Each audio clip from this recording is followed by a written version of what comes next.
अस्सलाम वालेकुम, मैं हूं शेफ़ ज़ाहिद और आप देख रहे हैं मेरा यूट्यूब चैनल के ट्रेडिशनल फूड।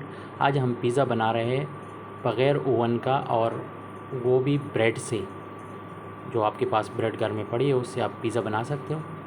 तो आइए चलते हैं वीडियो की तरफ। तो सबसे पहले हम ऑनियन, टोमेटो और कैप्सिकम को छोटी क्यूब्स में काट देंगे। हमने काट दिया।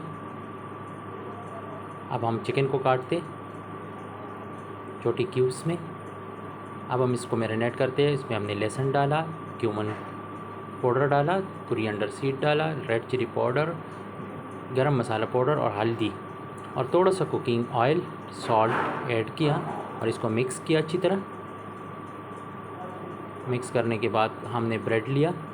ब्रेड में हमने दूध डाला तकरीबन 1 कप, थोड़ा सा सूजी तकरीबन 50 ग्राम के आसपास, 1 अंडा,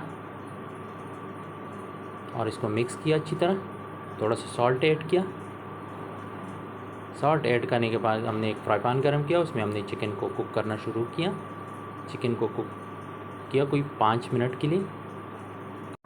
चिकन निकाले एक प्लेट में, उसी फ्राई पैन में हमने अब हमने एक फ्राई पैन लिया, उसमें हमने वही जो हमने डो बनाई थी वो डाल दिया। उसको थोड़ा सा ठीक किया, रोटी की तरफ बनाया। अब एक साइड से कुक कर दिया। अब पलटाया, उसको टोमेटो सॉस लगाया। अगर आपके पास टोमेटो सॉस नहीं है तो केचप भी लगा सकते हो। फिर हमने थोड़ा सा गार्लिक चिली सॉस भी लगाया। अब चीज़ डाला, चिकन वही जो हमने कुक करके रखा हुआ था वो डाल दिया, वेजिटेबल डाला, दोबारा से चीज़ डाला। अब चीज़ डालने के बाद हमने थोड़ा सा ऑलिव्स डाला, अगर आपके पास ना हो तो कोई मसला नहीं। ओरिगानो को स्प्रिंकल किया। अब हमने कुक करना शुरू किया। 10 मिनट के लिए हम इसको कुक करेंगे कवर करके। 10 मिनट हो चुके हैं। पिज़्ज़ा हमारा बिल्कुल तैयार है। हम इसको प्लेट में सर्विस करते हैं। तो हमारा पिज़्ज़ा बिल्कुल डन है।